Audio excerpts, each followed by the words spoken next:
Okay, so today we are talking about how to future-proof your career. How to future-proof your career. Uh, um, our mentor for today is Mr. Tosin Michael. He has an experience in innovation and acceleration of business development and IT project management. He's a graduate of Obafemi Awolowo University. Do we have any OAU students or OAU protege from here? Anybody from OAU? Did not call.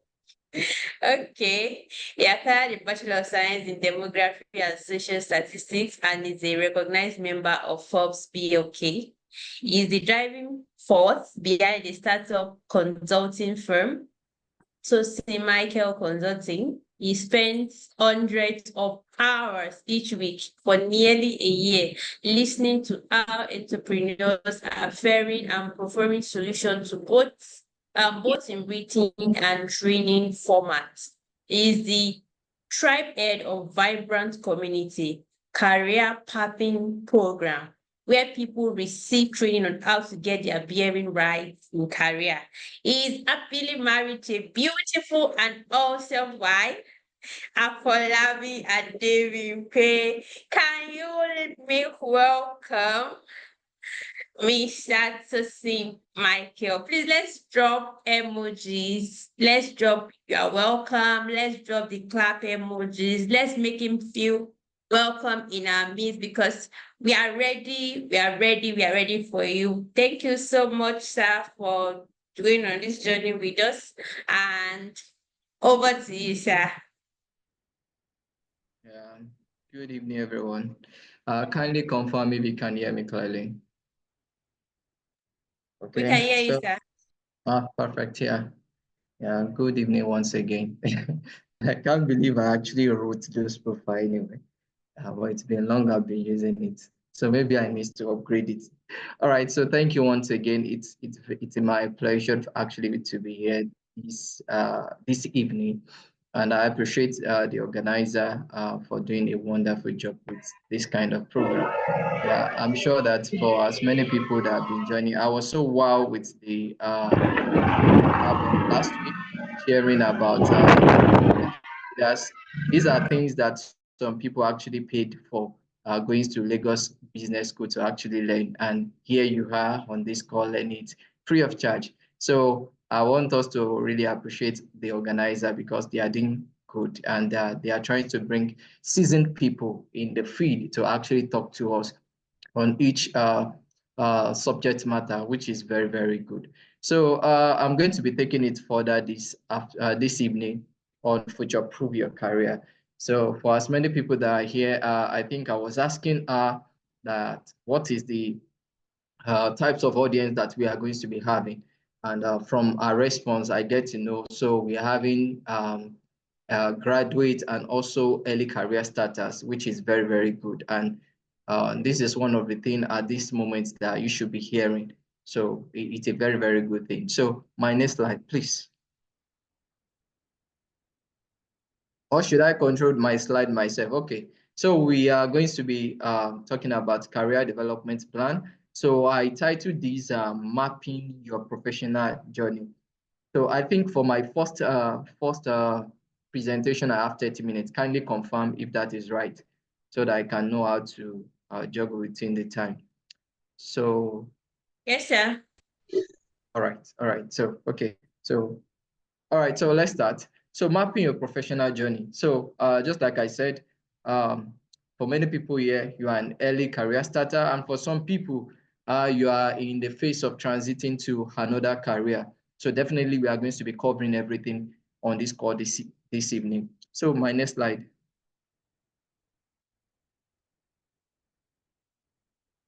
All right, so introduction. So why is this so important for everyone on this call this evening to hear? The first thing is it will help you to identify your strengths and interests. And this is not about following your passion because sometimes your passion might not be bringing money. Sometimes you might have strength in some area and some area might also interest you. So having a proper career development plan is also one of the things that can help you. The second thing is it provides direction and set a long-term goals. For as many people that have been in the corridor of maybe career people, I mean, you've been talking to them over now and then, they will always tell you that you should pen your career goals down. So this will also help you to give you direction, because when you pen it down, just like the scripture says, put the visions down so that he that seeth it might run with it. So when you do this, it will help you and give you a sense of direction in anything you are doing. The next thing is it increase your employability and personal growth. So rather than you just chasing the shadow, it will make you like attractive to people to employ you easily, and also give you a sense of personal growth. My next slide, please. Now, from what you can see here, you see somebody looking into the mirror. So I'm very sure that for many of us on this call this afternoon, so if you look into the mirror, so who do you see? Let me ask that. When you look into the mirror, who do you see? Do you see yourself or you see something else? I want a response to that. So I don't know as many of us, there's this particular, I actually wanted to change this picture to that, but I was unable to get it. There's this particular picture of a young guy looking himself in the mirror, and what he sees was somebody growing up wearing suits and chasing his career. I don't know as many people that have seen that pictures online. I actually looked for that picture, but I was unable to see it. So at every point in time, there's need for us to ask ourselves questions.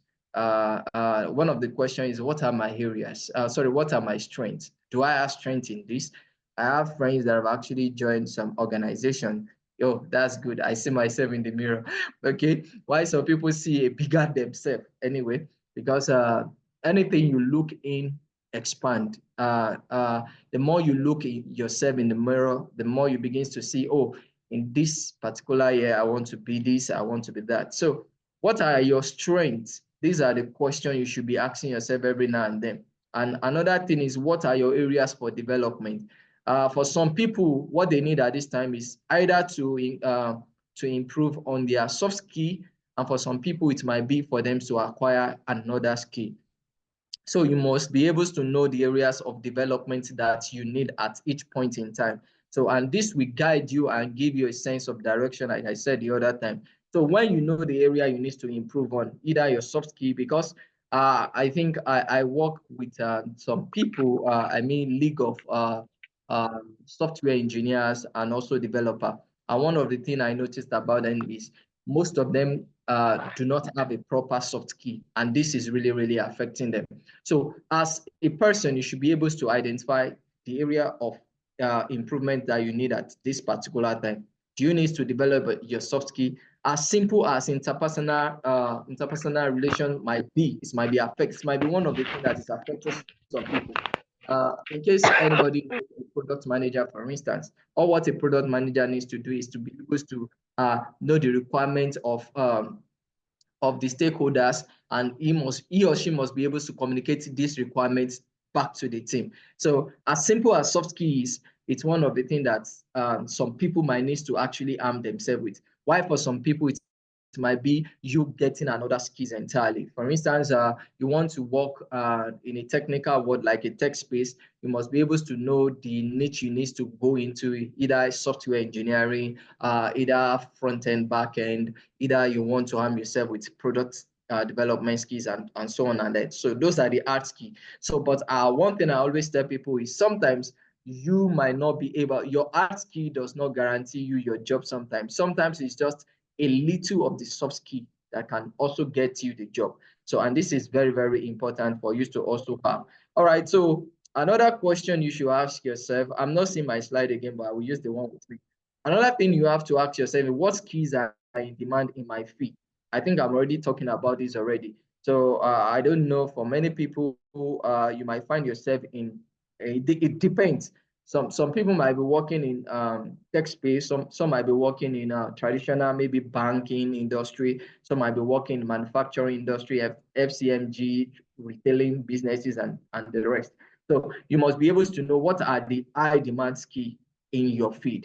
So for anybody working in tech space, We have different talent in tech space. It's either you are thank you so much, man. Okay. So yes, we are actually at what skills are in demand in your field. Please, you must be able to note this. I think I was majoring on tech space, but I know for some people, it might be a little certification. So I know for human resource, there are some certifications you might need to arm yourself with. All these things are very, very important for you to be in high demand in your field. All right, next slide, please. Okay, so the next thing is for you to research career paths. Okay, for people that already know the career path, okay, this is not for you, but for some people that are just finding themselves early in career path, the first thing you have to do is to do a research of the career that match your interest. So I think I've said it the other time, you must be able to know the area that interests you. Some people don't like talking for a long time. Some people are introverts, while some people are extroverts.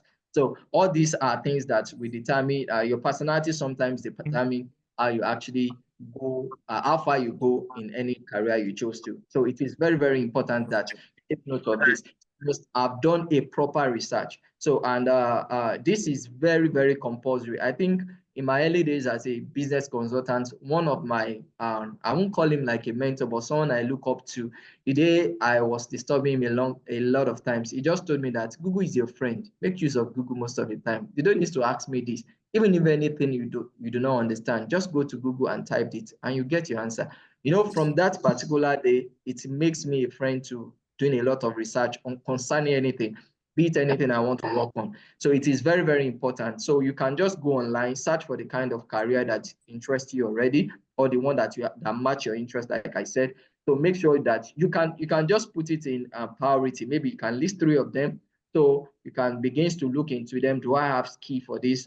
Does this interest me? Do I have soft skill? Do I have hard skill?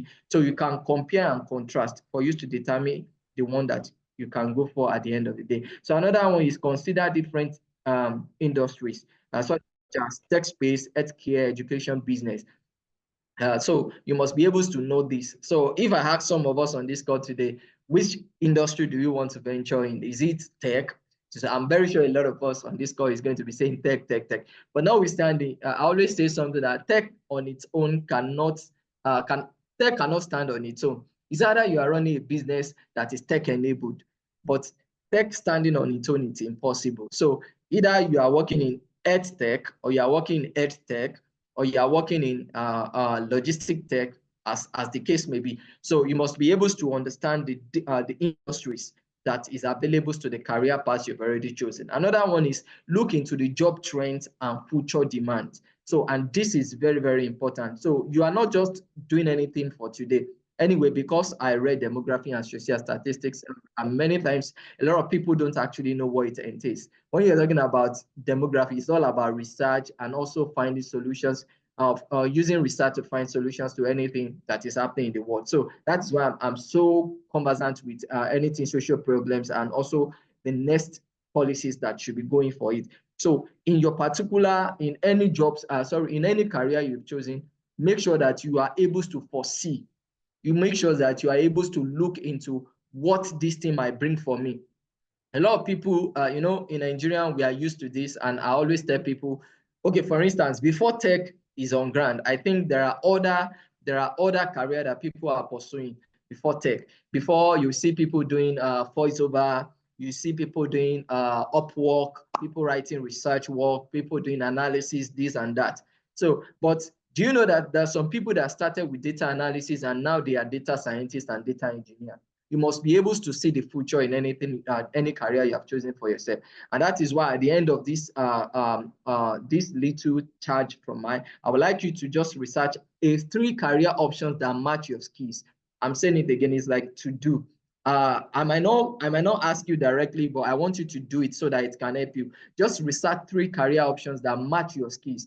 For instance, you might already have skills in maybe mass communication. Maybe you're a mass communicator. You can look into 3 career options that match that skills. You might already have a little understanding of how to use how to use Jira, how to actually do what's this thing called? I want virtual assistants. Yes, I remember. You might already know how to do virtual assistants. You can look into skills. any skills that you already have. So make sure you just research it. Just like I said, Google is your friend. You don't need to consult anybody, any mentor, anybody. Just go to Google. You know your interest, you know your skill set. Just go to Google and type it and look for the careers that match it. Thank you so much. The next slide, please.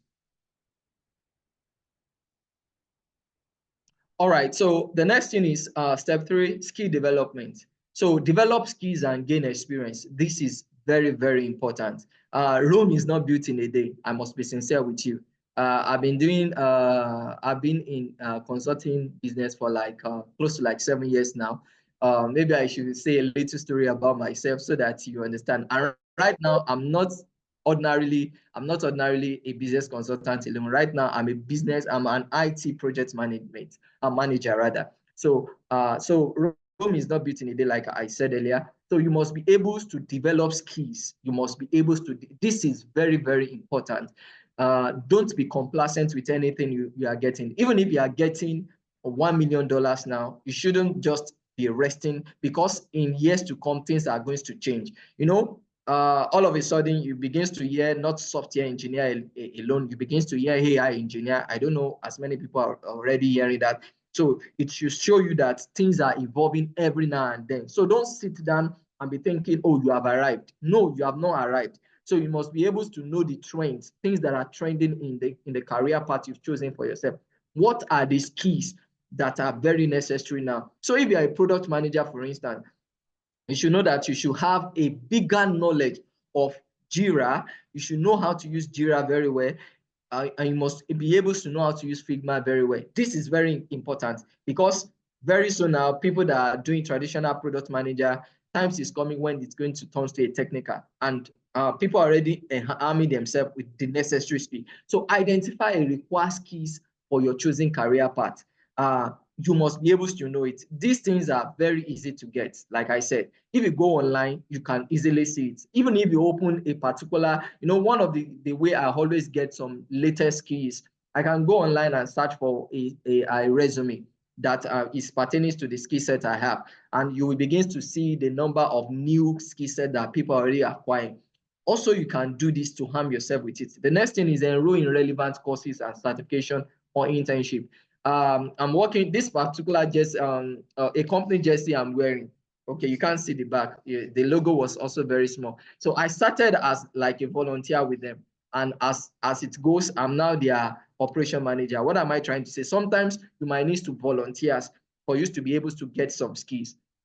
So make sure that you enroll for relevant courses. So there are a lot of free courses on Coursera, on Udemy, and there are ways to actually get this. If you ask a proper, people that already are learning on Udemy, they should be able to put you through on how to actually get free courses. So don't be intimidated by you don't have money, or you can't afford this at this time. Start small. It is necessary for you to start it. And don't end at just starting. Make sure that you finish it. So look for a certification in anything you said you want to pursue, any career path you want to pursue. Make sure you look for a relevant courses in that particular career path, and it's going to help you. The next one is build a soft skill. I'm already talking about this. Soft skills are as simple as communication, teamwork, and leadership. Thank God you are being taught leadership last week. It is very compulsory. So as you are also arming yourself with this hard skill of enrolling in necessary courses, trying to know the latest skill set that is in your career path, make sure you also have a require and a very necessary soft skills. Communication is very, very important. I'm not sure, I always tell my teammates, you can't work in isolation and get a proper result. It's impossible. So you must be able to communicate. It's as simple as telling your maybe your line manager that I won't be able to deliver on this thing as at this time. And I promise you in this between now and this time, I'm going to deliver it. It is as simple as that. The person we appreciate your honest feedbacks, and also be able to prepare him or herself. Oh, maybe they are going to ask the person another report, like, okay, what's up with this task at your desk? Or you'll be able to say, oh, sorry, we are still working on it. Between now and this time, I'll be able to deliver on this. You have saved your line head a bigger, how will I say it? Bigger things if you don't know. So you must be able to communicate. I'm just using this as an example because it is very, very important. And as simple as teamwork is, I always tell people that teamwork is an acronym of together, everybody achieve more. So always believe that if you are doing it all alone, you might not achieve more. But when you do it together with your team, it's not about anybody taking the glory. No, it's about getting the job done, which is very, very important. And if you look at recruiter, one of the people they want to recruit to their companies are not people that can single-handedly do things. They are people that can work in team and make things happen. Please, this is very important, as simple as it is. All right, so another action plan is buy paid courses or take an online free courses, join a community and volunteer, and so on and so on. So make sure you can looking for volunteering, the things you can volunteer for. It is very, very important. All right, let's go to the next slide. All right, so the next slide is setting a SMART goal. This is very important. We are not new to SMART goals. This is very, very important. The acronym SMART is specific, measurable, attainable, relevant, and time-bound. So, and you must be able to set a proper goal. I wish I can actually lay my hands on one of the goals I set for myself. I think when I was still in school, you know, it is very, very important that you are very specific about what you want to achieve in your career. Be very, very specific. As simple as in the next 5 years, I'll be so. Be very specific. Okay, I'll be intermediate in this particular skills, or I will have attained, or maybe assistant general manager. It's as simple as that. Be very, very specific in your career goal, and make sure that you are setting a career goal that you can measure. Make sure you are setting a career as simple as you putting measurable. You can put it in money terms. Okay, I'm earning 150,000 now. Maybe if I become assistant general manager, I should be earning 2 million, and so on and so forth. So make sure that you put this into, and make sure that any goal you are setting for yourself in your career, it is very attainable. Don't go out of the roof. Don't blow the roof. Just take it a step one after the other. So for instance, you are a junior developer right now. You can just set, by this so time, I want to work with Google. Okay, what are the things you have to do with Google? You know that if you are working with Google, for instance, you are going to be earning more, which is very good. Is it attainable? Do you have the skill set that can make that happen? Fine. And make sure that your goals are relevant. You know, I'm sorry to bring this to this meeting. I was interviewing somebody in my church some times ago, and the person is also a graduate. So a simple question as what is your 5 years plan is.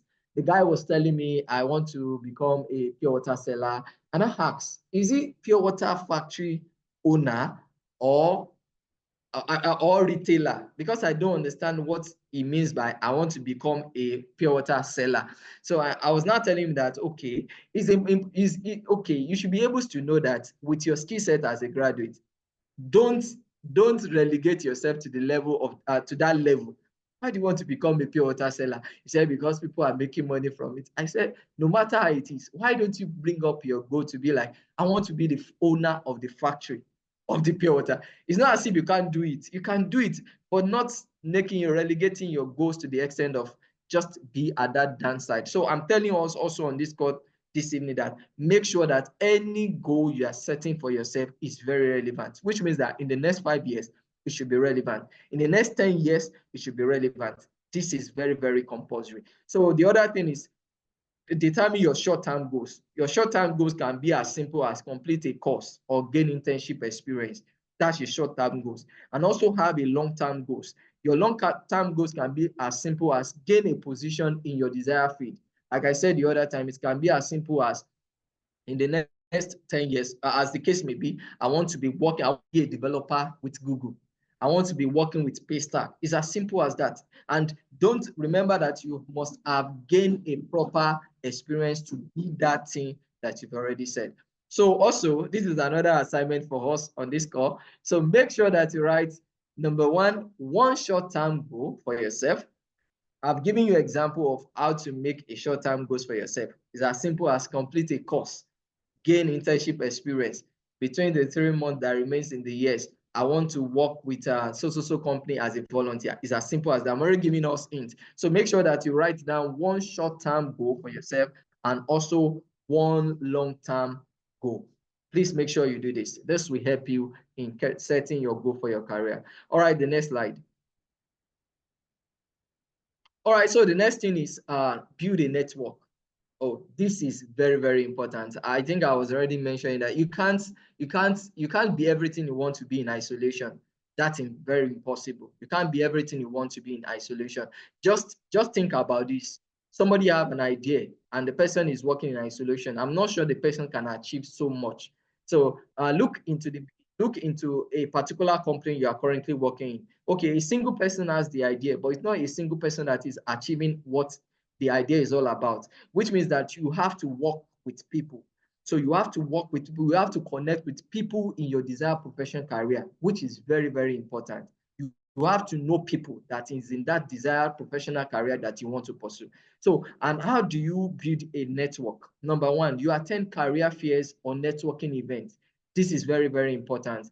I think every now and then some of these organizations always organize this in Ibadan, in Lagos, anywhere you may be. Just be on the lookout. For instance, what's the name of these people? I can't remember. Jobaman. Jobaman do organize this every now and then. For people in Lagos, in case you are following their blogs or any of their newsletter, you should be receiving any of their career fairs. So, and there are other companies that also does this. Even as simple as online, you can also attend it. I have some that attend online and they are very, very good. It even open your eyes to what is next in that career that you are in, because you might be thinking you have achieved it all. I think some maybe 3 months ago, I was having like a discussion with set of business analysts, because I'm also a business analyst, and they are from around the world. I'm the only one from Africa here in Nigeria. So, and one of the things that we discussed in that place really opened my eyes. It's not as if I don't know it before, but hearing perspective of people that are not in Nigeria, that is not affected by what we are affected by, really opened my eyes. So what am I trying to say? Attending a career fairs or networking event is going to give you a network, and apart from network, it's going to make you knowledgeable in the career that you are. The next thing is create a LinkedIn profile. I want to believe that everyone on this call this evening has a LinkedIn profile. I always tell people that LinkedIn is the next big thing for you in your career, because when I open my LinkedIn, it's just a jovial thing. I think I was applying for Tony Elumelu, and one of the space there was for us to fill our LinkedIn. And all my friends there, none of us have LinkedIn. So what do we have to do? We rushed and opened the LinkedIn. It was later we now realized that, oh, the LinkedIn we are asked to open is even not just for, what's it called? Not just for us to apply for this thing, it's also good for networking. So for many people that are here, I think the program I told you that I attended like 3 months ago with the rest of business analysts from all over the world, is not just something that they email me. No, it is just through networking on LinkedIn, by seeing what you do. It is very, very important. So make sure that you have a LinkedIn profile. In 21st century, I don't think anybody should not have a LinkedIn profile. As simple as you having your Twitter, you having your Instagram, you having your Facebook. Also add LinkedIn to it, because it's very important, especially for people that are pursuing careers. So it's very, very important, because all these things will not drop on your lap. Sometimes you need to, somebody have to vouch for you. For instance, if it goes to my LinkedIn, you see people endorsing me for, oh, he can do this, he can do that. That endorsement gives you rest of mind whenever you are reaching out to me concerning anything that you want me to do. So make sure that you have a LinkedIn profile. So create a LinkedIn profile today in case you do not have. And make sure you follow professionals. And the way to, sometimes you might not have anything to say on LinkedIn. One of the things I learned lately is you must be able to comment. You must be able to comment relevant things on things that are trending in your career. So sometimes you might not be posting every day, like I don't post every day, but you might have a conversations that you might need to jump on, and you must be able to say correct things. If I open my LinkedIn for you, I think I have some friend requests that I've not even answered because of what, just jumping on a particular conversation and just sharing my own perspective about it. It helps a lot. It makes you look professional. And now LinkedIn is doing a particular things about giving people badges. I don't know as many people that have badges of LinkedIn here on a particular related topics in your own feed. So it's a very, very good thing. And the last one here is seek mentorship and ask for advice. The best thing is to always ask. If when Yoruba we say ẹni tó bá béèrè ọ̀nà kìkì ń ṣìnà. So, and there's a particular saying in Google Scholars. He said, standing on the shoulder of the giant so that you can see afar. So when you have a mentor in your life, it will help you a lot. When you have a mentor in your life, it will help you. I'm being sincere with this, because the person will be able to put you through his own hurdles. You know, the person will be able, instead of you making the same mistake that the person made, you don't need to make the mistake. The person will be able to guide you through, to be able to, maybe the person spent 10 years at home before getting his first job. You don't have to go about that. He's going to tell you the direct way on how to navigate your career and be the best person in that career. So make sure that you have a particular mentor. Sometimes you might have a direct mentor you might have access to that can talk one-on-one. And sometimes you might have the kind of mentor that you read their books. I don't know if you understand. Those are indirect mentors. You can have mentors that you read their books, you follow their blog, you subscribe for their newsletter. It's as simple as that. They are not just your direct mentor, but your indirect mentor, because one way or the other, you are learning from them. So make sure you have a mentor in that career field that you are in already, so that it will help you a lot. Now, this is another assignment. Don't say the assignment is too much. I just want us to actually put this to action. So for many people that already have a LinkedIn profile, or that already have LinkedIn account, one of the things I want you to do is to search on LinkedIn and connect with at least 5 professionals in your desired professional career. I'm saying it again. It's also on the screen. Search for many people that already have a LinkedIn account, and for many people that do not have it already, please open it today. I'm begging you in the name of God. If you need me to lean down, I'm going to lean down, because it's the next big thing. Even before your CV are being viewed, your many people. I think my wife, one of the gig my wife is working on, is gotten through LinkedIn. It's gotten through one of the community we belongs to. So it is very, very important. And after looking into your submitting your CV, the next thing everybody will begins to check is they begins to check you out on LinkedIn. They want to know what you have done. They want to know what you're saying. They want to know your as in what you are knowledgeable about and stuff like that. So please and please make sure you do this. In case you do not have a LinkedIn account, please open a LinkedIn account today and make sure you search and connect with at least 5 professionals in that career that you are in. And I'm sure that it will help you. All right, the next slide. All right, so for many people here already that already have a particular career, so how do you successfully navigate to a career shift? This is very, very important. You know, you should ask me like, oh, Mr. Michael, how do you from business consulting turns to a business analyst, and now you're saying you're an IT project management? It's just as simple as because we are all evolving. So for many people here, oh, they've already stayed too long on that particular career they are in. And for some people, I think it is requested in the current job they are doing that they have to move on. So how do you navigate successfully and have a good career shift? All right, so let's go on. Next slide, please. So the question is, why do you even need career transition in the first place? Why? Why do you need it? Why career transitions are more common today? Number one, because of lifelong learning and change. So technology has actually has already transformed a lot of things. Even things, you know, it's not all about AI taking your job. No, it's not all about that. It's all about just you being able to be relevant in that career field. Because a lot of people are even doing tech because they feel like, oh, because AI, if care is not taking, AI will already replace you in your job and you'll be jobless. No, it's not about that.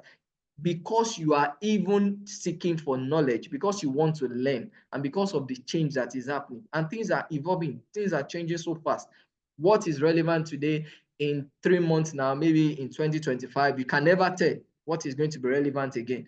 And so you have to what? You have to keep changing with things too. So, and I always tell people, it's not necessary you keep changing job every now and then. Just look for a particular career path that you are interested in. I think one of my pastors was saying it some times ago that business analyst is a gateway for a lot of tech job role. As a business analyst, you can do a project management. You can do a product management, as the case may be. So you can just look for a particular career path and make sure that you learn so much in that career path, because things are changing. why you need career transition again is because of multiple career paths. So gone are the days when one job for life is what people are doing. You can see people actually going from one place to the other. And this is not about following your passion, to be sincere. It's not about following your passion. Sometimes you can be doing some things to fund what your passion is. Oh, what I have passion for, to be sincere, is to be consulting for organization. But if I'm not saying I'm not earning from consulting, but I'm also into tech. I'm into this, and I'm using it also to fund what I'm doing. So gone are the days when one job is the only thing. So if you say business analyst, I'm going to raise my hand. If you say product manager, I'm going to raise my hand. If you say IT project manager, I'm going to raise my hand. If you say business analyst, I will raise my hand. So gone are the days when just one thing is what you are going to be doing. So you must be able to arm yourself with a necessary skill for you to be able to relevant in that particular thing. Another one is flexibility and adaptability. So we need the modern economy values those who adapt and also go on to upskill and reskill. So and grow in new directions. So you are working with an organization. Okay, let me give you for instance. I think a friend of mine did a project some times ago, and it's about I think is it after COVID-19 they lost a lot of bank personnel in the bank industry. And what happened? Because a lot of them see that, oh, for life, I can't just be a banker for life.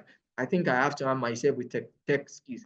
So a lot of them go into tech skills, learn a lot of tech skills, and some of them are now re-employed back into that bank, but in another pay scale, So what is happening now is they begin to notice that fintech is the real deal. And the traditional bank also are not looking.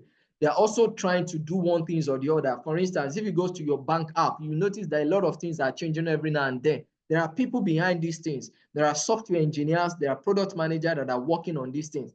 For I think it is this morning I noticed something on my WhatsApp. Now you can like a status on your WhatsApp.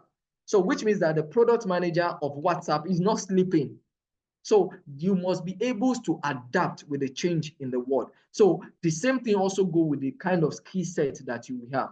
So it is this is one of the reasons why a lot of people are transiting from one career path to the other, because things are changing. So you must be able to reskill yourself.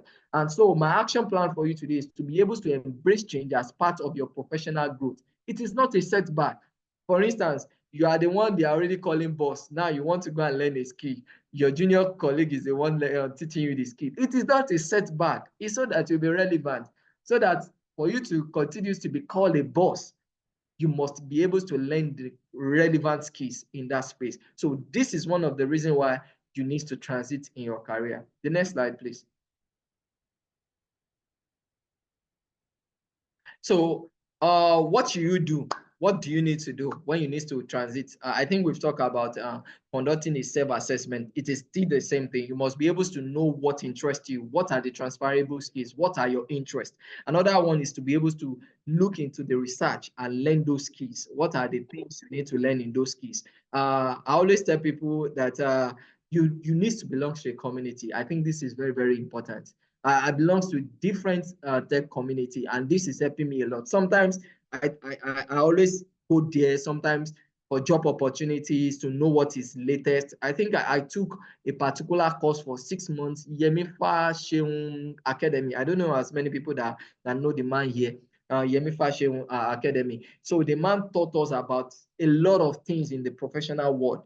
And it is very good. And it's because I belong to the community. I can easily know what is happening in the community and also what is happening in my industry. So this is very good. Make sure that you research your new industry. If it is, in case you have been in banking industry before and you feel like banking industry is not the real deal now, you can look into tech and make sure you do a proper research, do a thorough research in that new industry that you want to go to. Next one is startup scaling. Is it Abba Hastings that says that the moment you stop learning, you are dead? It's not because you are dead physically, but because you are dead to everything around you. Because things around you are not changing, we keep changing. While you stop learning, things around you are learning one or two things. So it is very important for you to upskill, enroll in courses, certifications, and make sure you follow through. I think that's one of it. You know, online courses are very common these days, but not a lot. A lot of people do not follow through. A lot of people don't finish it. A lot of us, we are. How will I say it? I'm also part of people that don't follow through. I think I opened some courses some times ago on Coursera, but because of a lot of things at hand, I couldn't finish it. But sometimes I always tell myself it is a paid course. I would definitely follow through. Sometimes if you think that the free courses will not make you to be very serious, you can go for paid courses that are not too expensive, and it is going to help you. So make sure that you enroll for courses, certifications that can bridge the gap between your current role and the new one you want to get to. This is very, very important. You are a junior, for instance, you are a developer, and all what you know how to use is JavaScript and the rest. So, and you want to know the latest one, you must be able to know to build a roadmap from where you have to where you want to be, so that you will be who you want to be. Or the next one is begin networking. So reach out to contact in your new industry and build relationship. And this will be very easier if you have a LinkedIn, because all these people are not easy to come by. But if it is on LinkedIn, it is very easy for you to actually approach them and tell them one or two things you want them to, and refine your stories. So when you are, especially when you are being asked, I think that's one of the things that we are going to be taking next about interviews and CV, the resume and the rest. So make sure that you are able to tell a very good story. I think I learned this when I was preparing for a lot of interviews back in the days, that sometimes you will not be able to get job as at when due. And when they ask you the question that what happened between 2017, February 2017 and April, most people will say, and I'm sitting at home, I'm going from one place to the other. No, that is not the proper answer. The proper answer to them should have been, you are learning a skill, and make sure it is real. It is not about, for people that are on this call this evening, in case you want a job and it is not forthcoming, start learning a skill.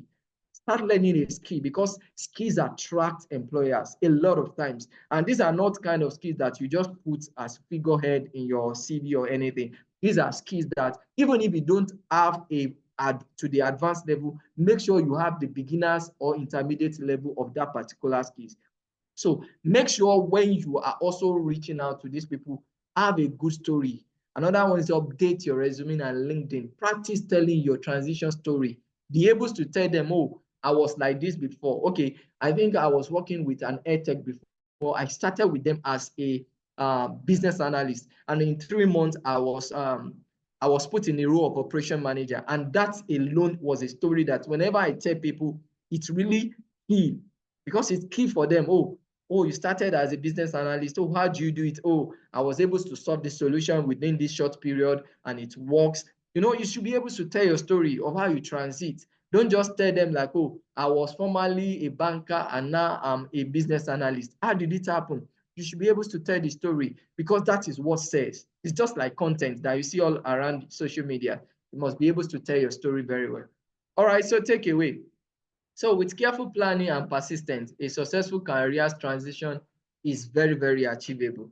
So, and do I have to stop or I should continue, because I still have another one?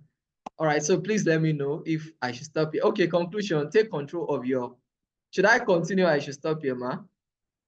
No, just a break Okay, ma. so that you can catch your breath, Okay. and so that we can get feedback from the participants. As in, there's a lot. Thank God this session is recorded so that we can go through it at the comfort of our homes later. And also would like to get feedback. Thank you so much for that. It's as if our speakers, they are all in the same room. And the funniest part is that you and Tega, you did not know each other. I know you don't know each other. And some of the things Tega said, we are saying it. That should show how important those things are. Once have I spoken, twice have we heard. Now we have spoken twice. We have had 4 times. So that means we need to implement these things. Please would encourage you guys to please take every note, everything learned on this platform. Kindly take it personal and make it count. The reason why we are here is not just to listen to people talk and then say, okay, that's the end of it. Please, let's make it count. And so in order not to waste any much of our time, Mr. Tosin, are you still there? Yeah. Thank you very much for the first session. It was so insightful and so detailed. In fact, I have a lot written on my notepad right now, because I know that I'm very, very guilty of so many things. And I know that right from this moment, I'll start working on a lot of things, on a lot of areas. So over to you for the second session, sir. Oh, all right. Thank you once again, and thank you for that comment. Okay, yeah. So I listened to two people the other time when I put down the question. So I think Razak talked about teamwork, and just like Mrs. Doka said the other time, I think beyond you just listening and picking one thing that affects you, I think one of the things we lack in Africa is listening. So we're listening to understand what we want to talk about. So, which means that sometimes when what they are saying does not pertain to you, you tend not to even listen to anything. You just feel like, okay, this one is not for me. This one, I've ticked the box. I think that's the way I've ticked the box.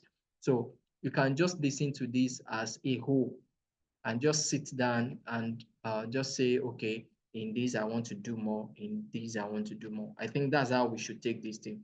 And also, I'm planning something like I didn't tell Ms. Dorcas before. Um, I want to give out a gift to someone, so I'm not supposed to say it anyway. But I'm going to ask for those action plan I asked for. I'm going to be giving the person this book. So the book is very, very good for someone pursuing a career, and the title is so good they can't ignore you.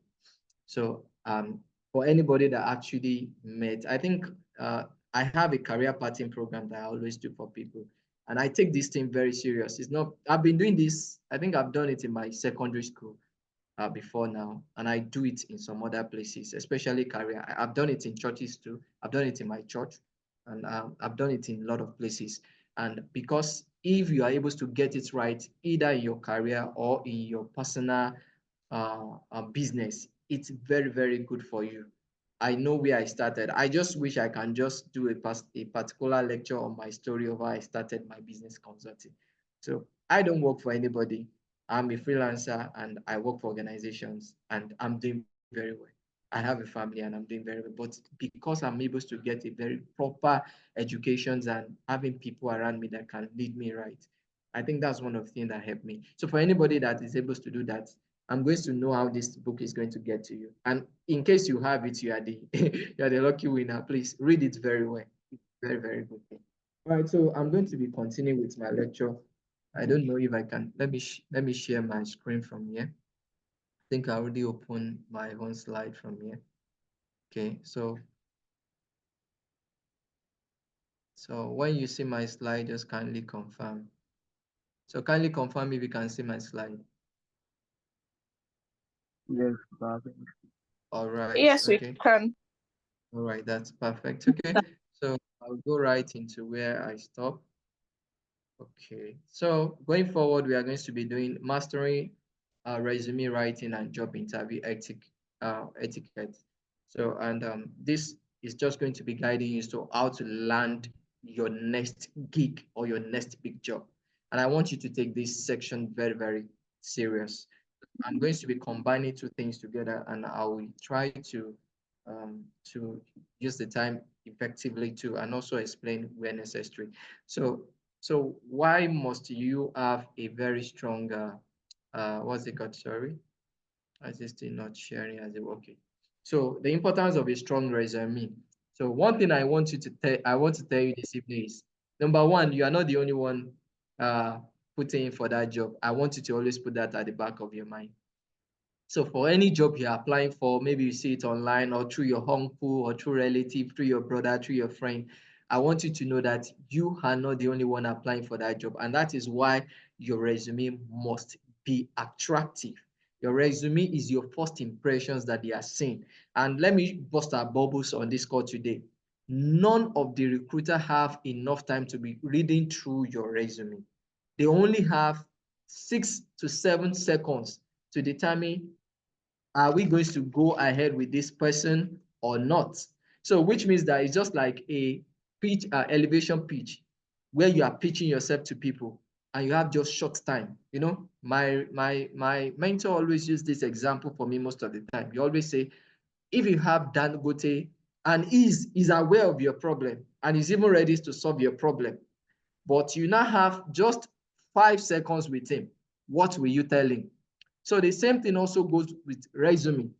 You've been looking for a job for years. So you are able to see the kind of job descriptions that match your skill set. So what do? The first thing is to firstly work on your resume. And let me say this again. It is not compulsory you use the same resume for all the job you are seeing out there. Number one, because their job description differs. I want you to know that.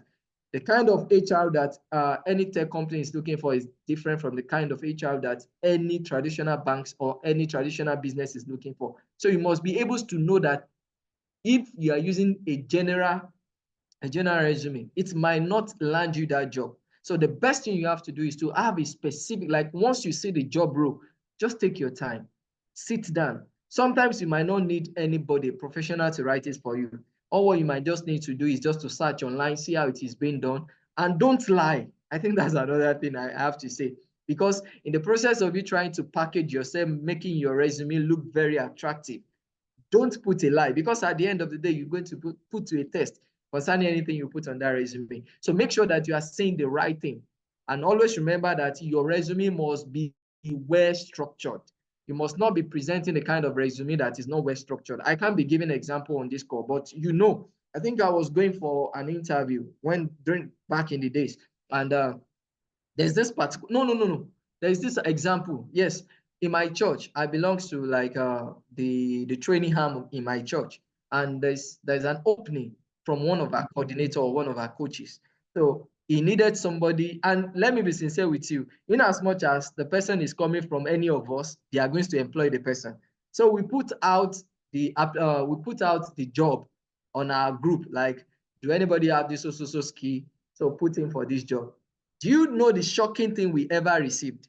We have somebody from our group, I mean from our church, that went ahead to go and write his resume on a piece of paper. He didn't even write it well. He write it anyhow. He now submitted it to one of us. We now laughed. Do you know that we are even ready? Like the person said, in case he has reached out to him, we'll have helped him to type this thing out, because the person just need like to validate that you have a resume and to employ you. It is not a big deal. So I'm telling you on this call today that make sure your resume is well structured. Don't do the kind of traditional resume where you need to be putting, I'm a male, I'm a female. No recruiter is concerned with that. Nobody wants to know your gender. Especially, I think for people that work remotely, you should know that nobody cares about where you are staying. The thing they want to know is there a network, a proper network where you're living? Is there an electricity for you to work?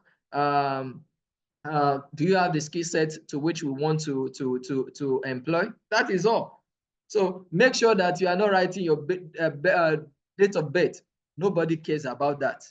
So, and gone are the days, I think it is bank that is using that for us now. Now, nobody cares about your age, saying you must be below 20, below 30, in as much as you have the skill. So the skill set is the major thing that people want to deal with. So make sure that you tailor your resume to the job description so that you will stand out. All right. So now, how do you structure your resume? Remember, I talk about how you must structure your resume. Please and please take note of this thing that is on this slide very, very well. I don't know if they are going to make this very available to us, but in case they won't make it available, I can put the link for you to download it in the chat box right now. So how you should structure your resume? It is very simple.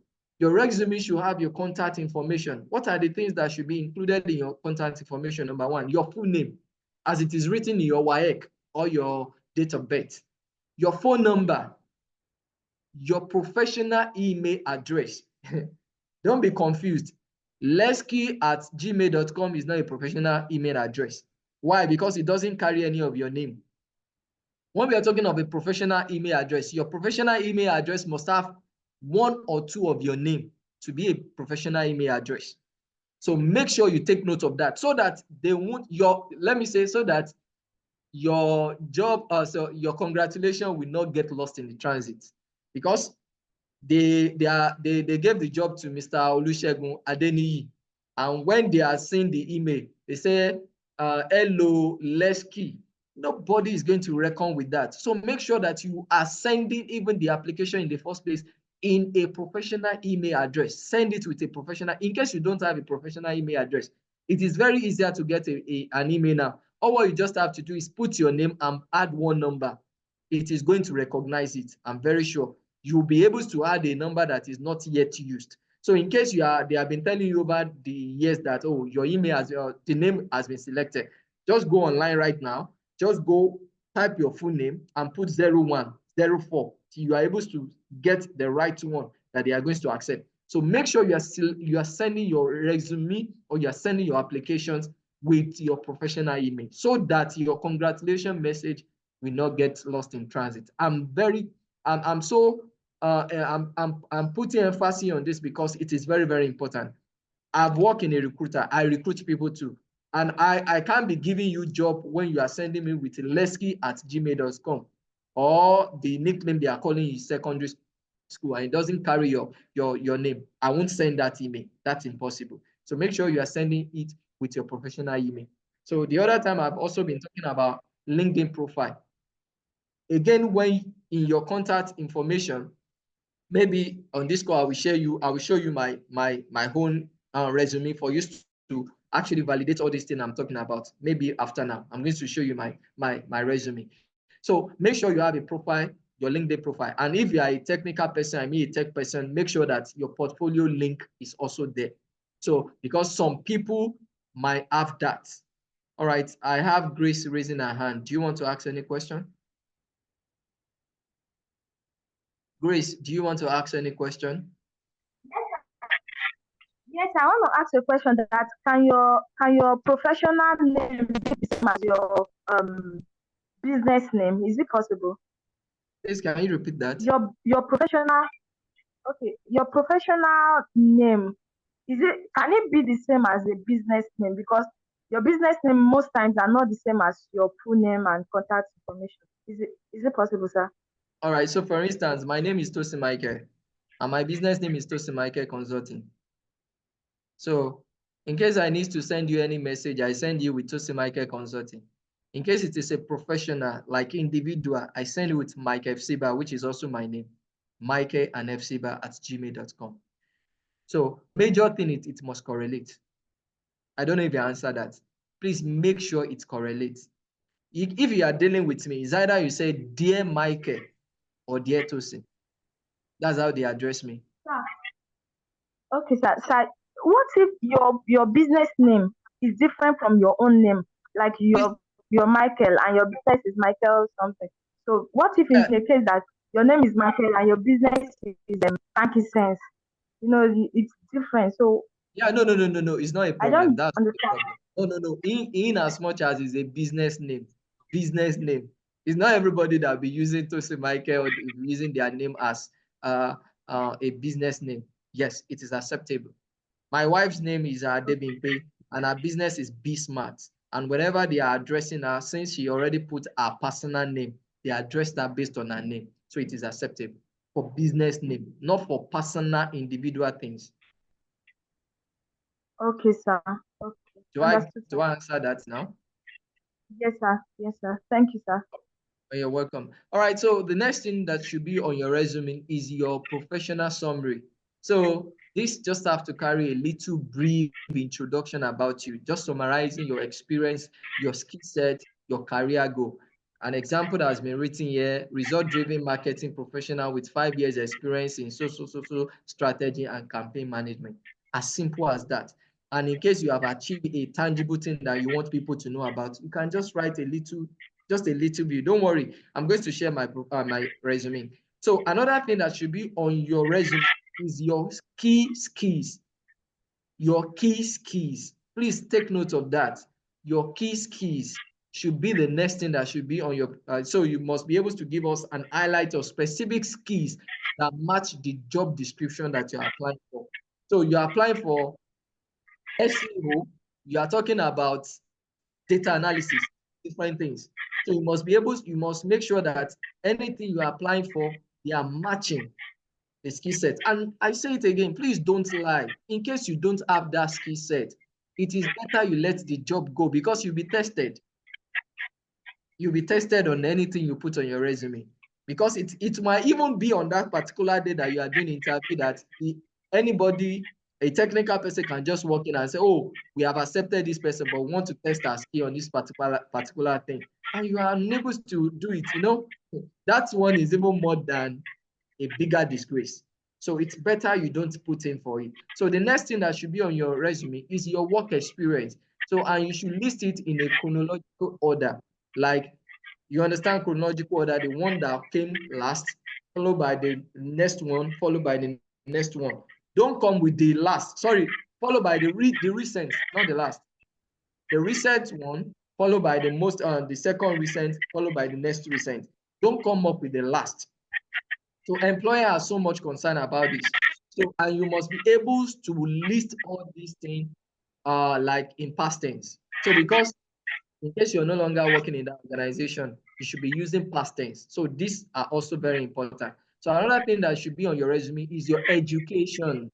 So at least degrees, your certification, your relevant coursework, it must be on your resume.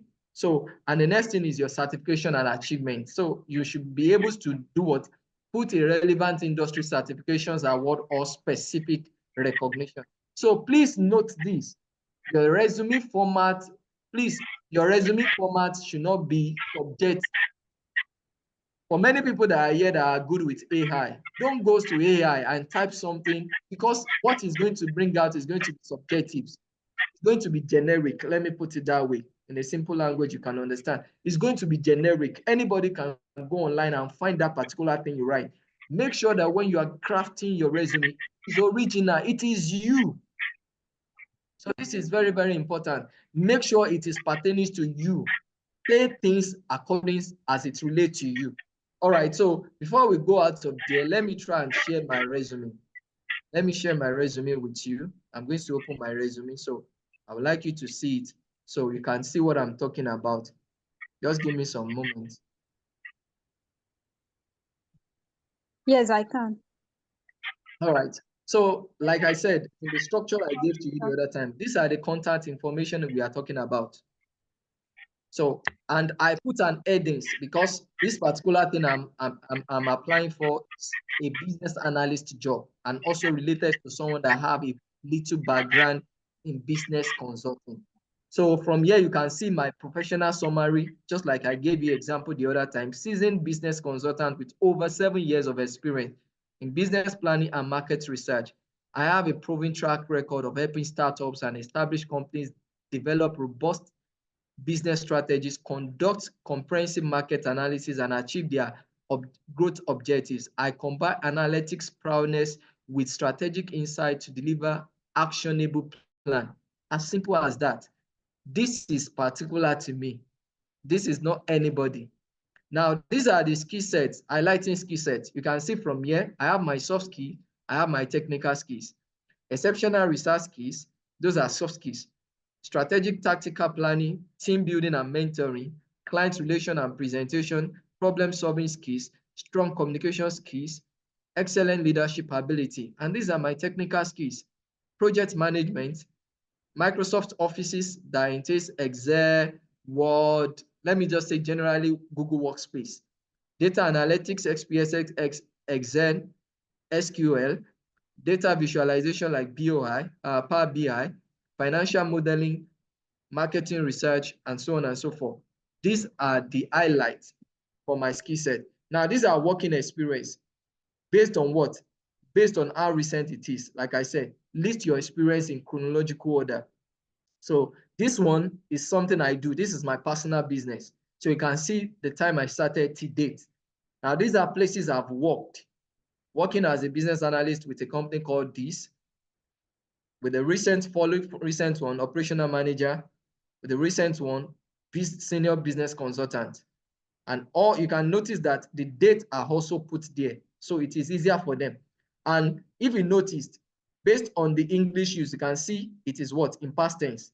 Because I've done it. Prepared, detailed, performed, planned, worked. I hope you are following me. All right. So for my education, these are the education I have so far, and these are the certification I have. You don't see any unnecessary thing there. So this is how a format of a normal resume should look like. So instead of you putting unnecessary things, it's as simple as this. So you don't have to come up with anything. Than just putting everything that is relevant to you and that pertains to the job. I'm repeating this again. Make it original without lying. Make your resume original. Let it be personalized. It is your own. It is something that in case they are doing a background check on, at least they can do a background check. I've worked in all this organization and they can say something good about me. And this is my business that I'm working on. So make your resume very original. All right, so let's go on with the slide. All right, so confirm if you can see my screen now. All right, so what are the mistakes to avoid when you are doing your resume? The number one is what? Avoid typos and grammar errors. So in case you have to proofread it with someone, please do. Sorry. So make sure that you avoid typos and grammar errors. This is very, very compulsory. You know, nobody wants to employ somebody with a lot of grammatical errors because we believe that in Nigeria we are dealing with English, so you should be able to say it very, very fluently, even if not fluently, to a larger extent without making a lot of mistakes. So, all right, another one is overloading with unrelated information. So avoid this in your resume. And generic or vague language, please avoid this. Make sure that you are using, back in schools, for many people that remember, there's something we call, I can't remember that thing. That is pertains to each industry.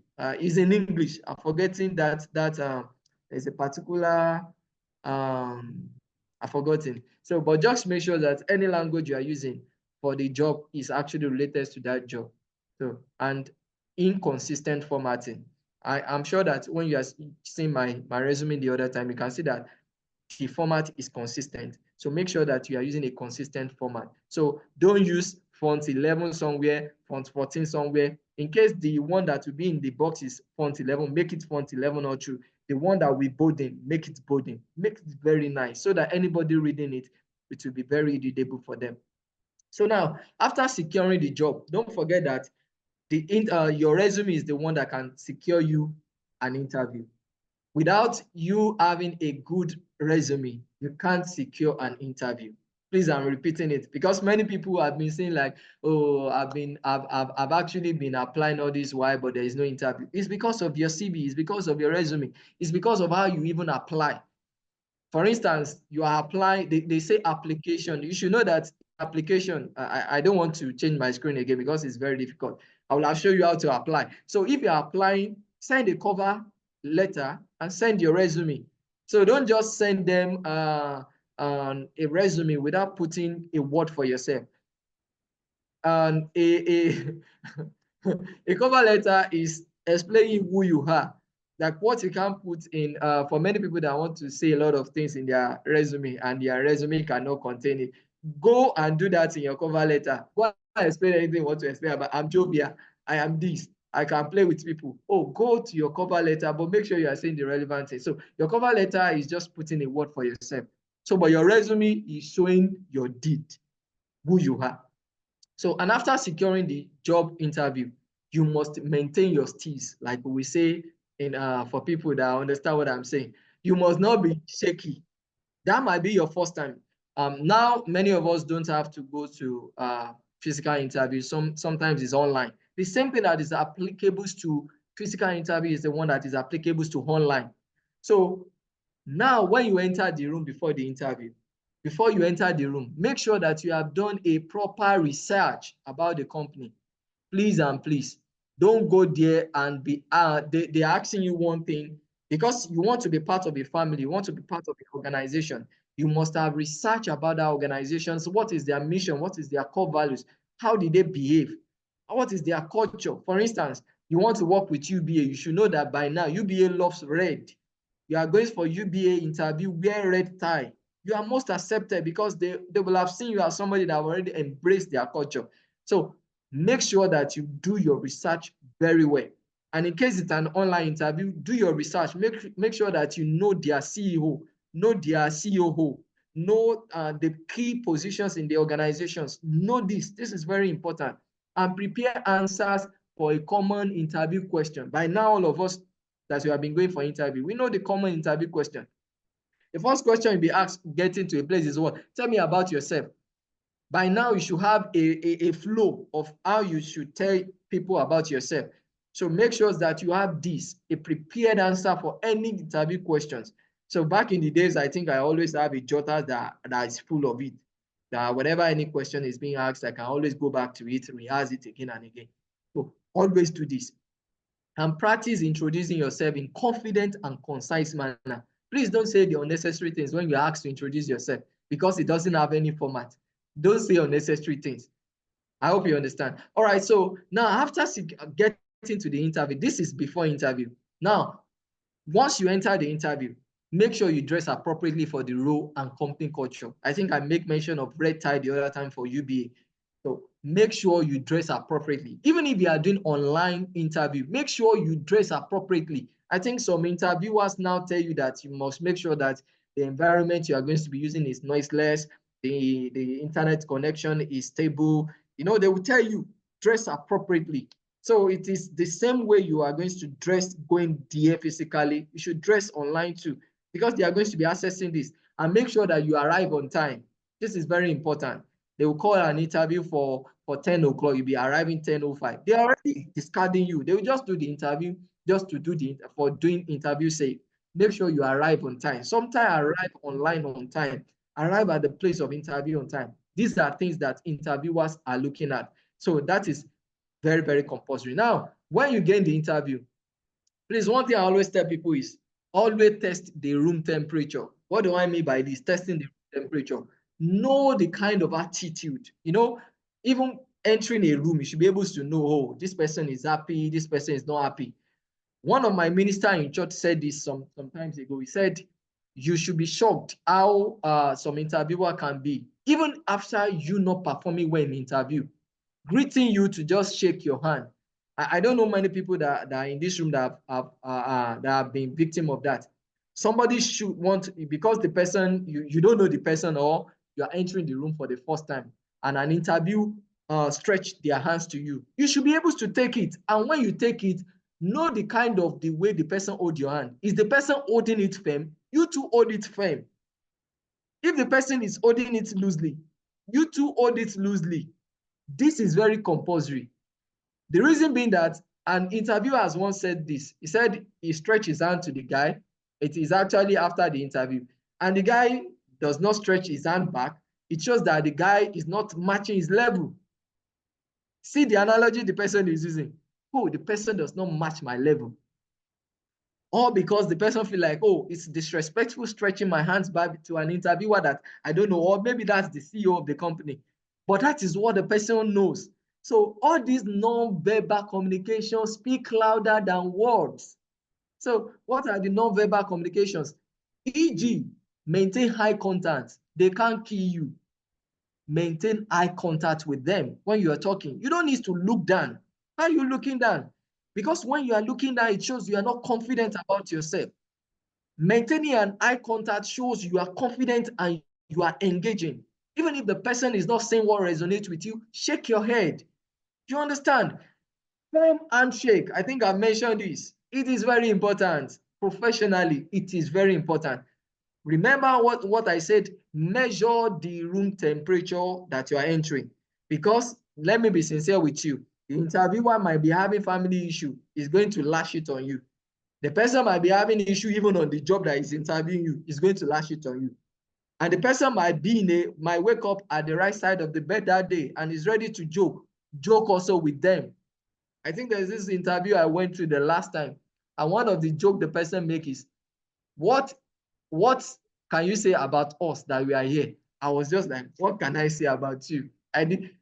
On normal day, me myself, I won't say anything about them. And I begins to pick on every one of them because that's what they want me to do. Oh, I love the way Mr. So speaks. I like this line. I like this. You must be able to measure the temperature. Don't be too formal because sometimes they are not formal with you too. All right. So the next one is posture. Posture. Sit up straight. Sit up straight and appear attentive and alert. Don't be because it's an online interview, you are loosed. You're just sitting down on your chair as if, no, you should be sitting up straight.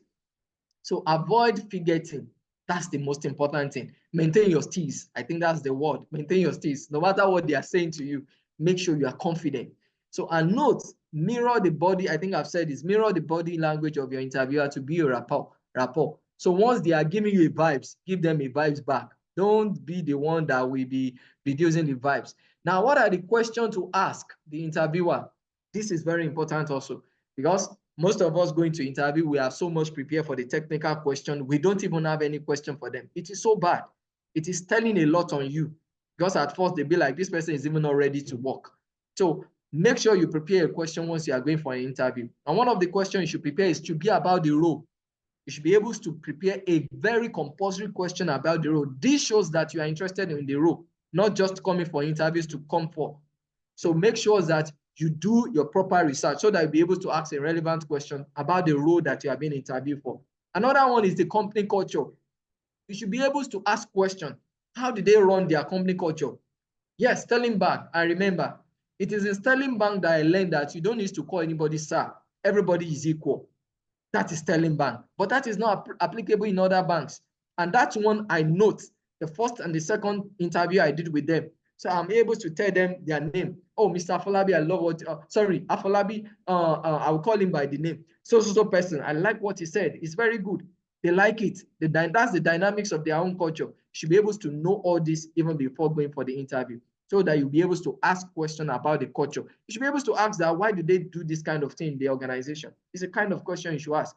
So another one is your growth opportunities. Do you have a growth opportunities in the job role?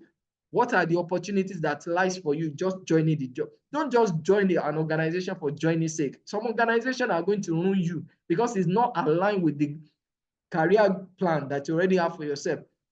So all these things must be researched, well researched out for you to be able to ask the necessary question on the call. Because these are the recruiter, they'll be able to tell you, oh, we don't have a training for our employee. Our employee just go out to go and do. Oh, we have half paid for our employee. We can pay for some of their training. Oh, we do training once in a while. You know, all these questions are things that you should ask so that you'll be able to examine if it actually aligns with your own career goal. So and ask thoughtful questions shows interest and preparation. Remember what I said. Asking thoughtful questions, it shows your interest and level of preparation for the job role that you are coming from. So now, post-interview etiquette. What do you do after interview? Some of us, after doing interview, will go on to sleep. No, that's not the best time to sleep. That is the time you should be able to send what we call thank you email. Even if they don't do you good on that interview day, even if what they are saying on the interview is not right, make sure that you send them a thank you email within 24 hours, expressing your appreciation for having you. Another one is reiterate your interest, reinforce the enthusiasm for the role that you are being interviewed for. You must be able to tell them. So because sometimes you might miss out saying some things during the interview. This is an opportunity for you to prove yourself again to them and telling them that, oh, you have done this so you forget to mention this so things during your interview. And another thing, after sending a thank you email, do a follow-up. So after not hearing from them after 1 week, because some of us, we are just there like, oh, they didn't call me, they employed the right person. No, sometimes the organizations are taking time. They are taking time. So sending them a follow-up email shows, oh, this person is interested in this particular job role. All right, so let's move very fast. So finals to do. Finals to do on this call this evening is, please update and polish your resume based on today's tips. I'm begging you in the name of God. Please, I'm begging you in the name of, I think I still have one more class with you guys. I'm begging you in the name of God. Make sure you do an update and polish your resume based on today's tips. Don't use a generic CV. I'm saying it again. Don't because I already have a CV for project management, that's all what I'll be using, because it differs.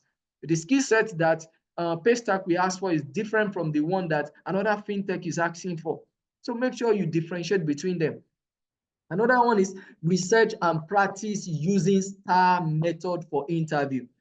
STAR method is very, very compulsory during interview. That is the way you should always answer them, using STAR method for your interview. Another one is prepare 3 to 5 thoughtful questions when you are going for interview, please and please. And always follow up with a thank you email post interview. All right, so always remember that success is in preparation. So success is in preparation. Nobody amount to anything, and nobody wants to employ people without value. Just like Albert Einstein said that, try not to become a person of success, but rather try to become a person of value. Because when a company sees you as a valuable person, they will run after you. They want to employ you. They don't have any choice. You know, sometimes you might not have all the skill sets for that particular job, but once they see you as a person of value, they want to relate with you, which is very, very important. So make yourself a person of value, not just to be successful and making money alone. Make sure that you are a valuable person.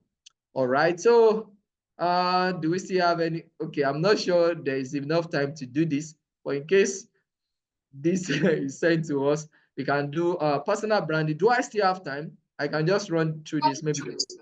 If we can just get like a summary, sir. Okay. Thank you So very much. this is actually like what I've been talking about, but this is more on LinkedIn. So I'm just going to run us through it. So building your professional identity is very, very compulsory. So what are the key components? You must be authentic, you must be consistent, your value proposition, I mean what sets you apart, must be put out there. So building your online presence is very compulsory. So your visibility, you must show yourself visible to people that want to employ you. You must be professionally credible. A well-curated online presence showcase your expertise, project, and thought leadership. This make you attract even better opportunities. Now, if you follow all these things I put down on this slide, I mean on this particular slide I'm sharing right now, it's going to help you, because many of us, we haven't optimized our LinkedIn in a long time. So you can use this to optimize our LinkedIn. There's no enough time. So if they drop this thing with you, you can see how it's being structured. And for many people that are maybe doing business, make sure that you are using social media for your personal branding. Twitter, Instagram, YouTube, please make sure that you are using this. It is very, very important. And network. I can't say enough about network, but I know opportunities that I've gained through network. And I'm also employing also this evening that please join a community. This is going to help you a lot. Like this particular thing that is happening here is like a community. If you maintain this community for a longer time, it's going to build you. So make sure that you belong to a community, and not just a community where they are sharing gossip, community where your career or career opportunities are being shared, and where I mean meaningful things are being done. Sometimes it might not even be career, it might just be an information. Just like my mentor will say that information is more than light, because it is through some information that I gain that I'm able to be where I am today. So make sure that you join a community. So, and avoid making this common mistake like inconsistency. For some people, they are not inconsistent. They are very inconsistent with their LinkedIn, with posting online. Make sure that you are avoiding this, and avoid over promotions. So make sure you are in the balance. Constantly share a full insight. Don't join for people. You know, it's shocking to me sometimes. You have a business brand online, and you are using this to follow Bobrisky, Matter, and you are using that line to comment on it. You know, sometimes it is saying otherwise. Why don't you open another one, a personal one, and to be using it to doing it? So if you are using a particular thing for a business, make sure it is for business. Comment on business related matter, not on all these vibes or all this matter that is going all around. All right, and build trust with your audience. This is very, very compulsory. And how do you build trust? You must be transparent. You must provide value. That's why I said the other time that be a person of value. You must be able to engage others, responsive to emails, messages. I know some people that if we send messages to them right now, it might take years before they respond. So it is very, very compulsory. Even when interviewers are sending you emails, you must, they won't just call you on phone and say you have interview tomorrow. I'm not sure they are doing it in 21st century. All these things are being passed down to us through our emails, through the relevant things that we have dropped with them. Make sure that you are consistent.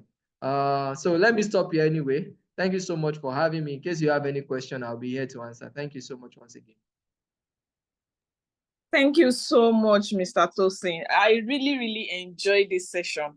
I enjoyed this session. And one of the things that stood out to me most is the CV writing. The CV writing. I realized that I've been doing a lot of things very wrong, and I am so glad that I'm a part of this this particular session. So thank you very much. Without wasting much of our time, does anyone have any questions?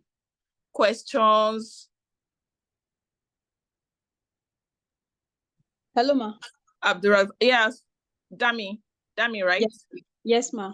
Okay. Good evening, ma. Good evening, sir. Good evening, everyone. Good evening. Thank you so much, Mr. Tosin. Sincerely, I really enjoyed the session. It was value-loaded. It was indeed awesome. Yeah, my question is this. I have like 3 questions actually. So the first question is regarding resume.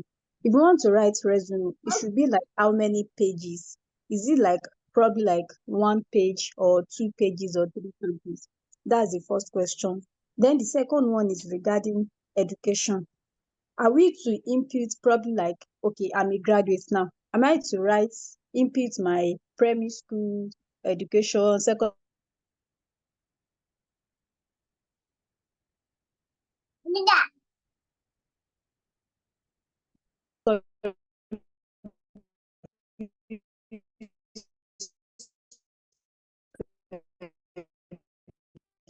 I think our line is breaking. I can't hear you. Yes.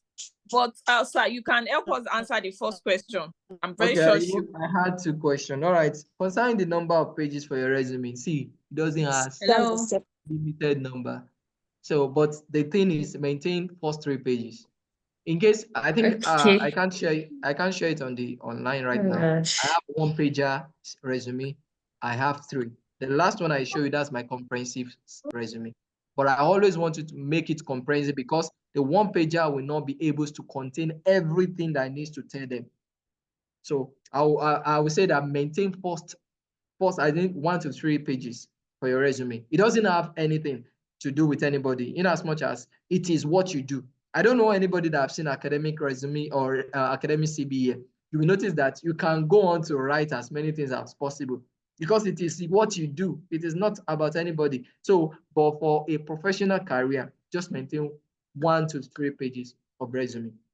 But the second question she asked concerning education, nobody requires your primary education. So sometimes I remove my secondary sometimes, and sometimes I put it. But one thing I always tell people is put the relevant education. They just need to know. Even for tech role, I said they don't require all this. Are you graduate? Are you not graduate? They don't require it, but it's just a formality. So just make sure that you put your university, remove the primary school, you don't need it. And in case you don't have much, you don't have masters yet, you don't have your doctorate degree, you can just put your secondary school so that it won't just be a single education that is under your education. I think those are the 2 questions I had before our line started. Yes, I asked it, sir. I didn't hear the third one. Yes, I said regarding cover letter, you said it will contain the details of what we can't put inside our resume. So I'm trying to ask for the format, or what is the format for writing cover letter? Is it like the normal letter whereby we are going to input our address, or is just straightforward? I just want to get the format for writing it. Okay, I will share my own cover letter, for example, for you. Let me look for one of my cover letter. Okay, let me look for the recent one. So it's just the same way. Okay, this is one. Okay, all right, so okay, just give me some time. Okay, I'm going to share it now. Okay. So now kindly confirm if you can see this. Now, from what you can Now, this is how a cover letter should look like. Well, some people will say in letter format. No, it doesn't require a letter format. I've actually have these headings for so long, and I'll just put my name, put my proper contact address somewhere, and I write to them. This is the company I'm writing to. This is the job role I'm applying for, and this is me just addressing them and telling some little sweet things to them and telling them the key highlights of my experience and thanking them that they should find attached of my resume for more details. Period. This should be a simple. This is the simplest format of a cover letter. And ever since I've been sending it out, trust me, I always have reply back. Thank you very much, Mr. Tosin. Well, because of how insightful and how detailed this session has been, I know for a fact that so many of us ask questions. We have questions rather, but because of our time, we won't be able to take it. Dami, in order to add to what Mr. Tosin said concerning cover letter, let me remind you that he mentioned earlier that Google is our friend. So you can go online, search for cover letter samples. I'm very sure that you see one that that you can use. So thank you very much, everyone. Thank you so much, Mr. Tosin. Thanks for your time. Thanks for the knowledge. I learned a lot. I learned so much. I learned so much. In fact, I never could have believed that something as simple as resume writing could be this technical. I never knew that I've been doing a lot of things wrong, but thank you so much for this evening. It's an honor. It's an honor to have you be a part of us and to have you impact your knowledge on us. We really, really appreciate it.